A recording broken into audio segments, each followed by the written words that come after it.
শাসক পালিয়েছে গণবিদ্রোহে, অভ্যুত্থানে, বিপ্লবে এই শাসককে পালাতে বাধ্য করা হয়েছে। ফ্যাসিস্ট শাসনের যারা বাস্তবায়নকারী এবং যারা নির্দেশদাতা তাদের প্রত্যেকের বিচার চাই। ন্যায় বিচার হবে নতুন বাংলাদেশের যাত্রার প্রধান ভিত্তি। সাংবিধানিকভাবে একটা ফ্যাসিবাদী শাসন এই দেশে ৭২ সাল থেকে চেপে বসেছিল।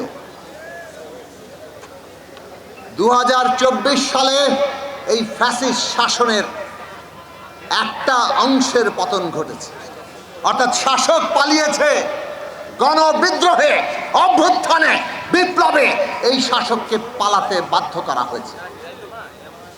কিন্তু আরেকটা অংশ বাকি, ফ্যাসিবাদ কিন্তু এখনো পর্যন্ত যায়নি। ফ্যাসিবাদ তার ব্যবস্থা নিয়ে হাজির আছে।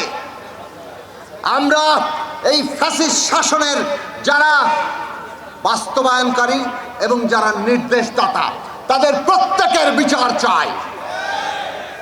ন্যায় বিচার হবে নতুন বাংলাদেশের যাত্রার প্রধান ভিত্তি। ন্যায় বিচার প্রতিষ্ঠা হতে হবে। একই সাথে এটা আমাদের মনে রাখা দরকার যে ফ্যাসিবাদ কেবল কতিপয় ব্যক্তি নয়। আমরা ব্যক্তির বিচার করতে পারি, তাকে এমনকি ফাঁসি কিংবা সাজা দিতে পারি। মনে রাখা দরকার ফ্যাসিবাদ একটা ভাবাদর্শ, ফ্যাসিবাদ একটা ব্যবস্থা, একটা চিন্তার পদ্ধতি, এমনকি একটা রাজনীতি।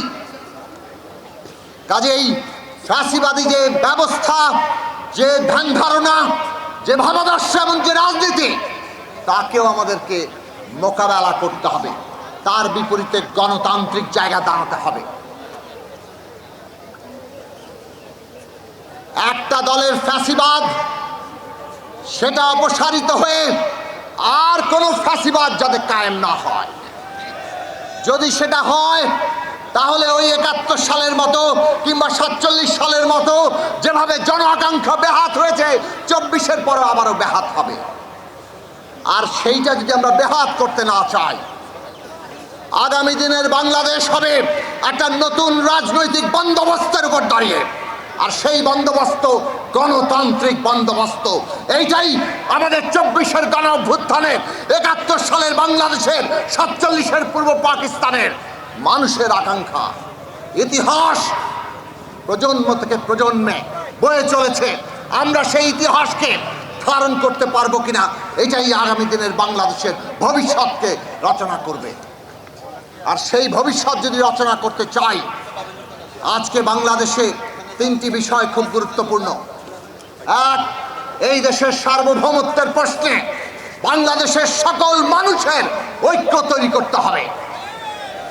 ভারত যতই আমাদেরকে রক্তচক্ষু দেখাক কিংবা ওই পতিত ফ্যাসিস্ট শেখ হাসিনার পক্ষাবলম্বন করে বাংলাদেশে তাদের নানা ধরনের ষড়যন্ত্রকে সহায়তা করুক, আমরা যদি ঐক্যবদ্ধ থাকি, দুনিয়ার কোনো শক্তি নাই বাংলাদেশকে পরানত করে। আমাদের তরুণরা সেটা দেখিয়ে দিয়ে গেছে।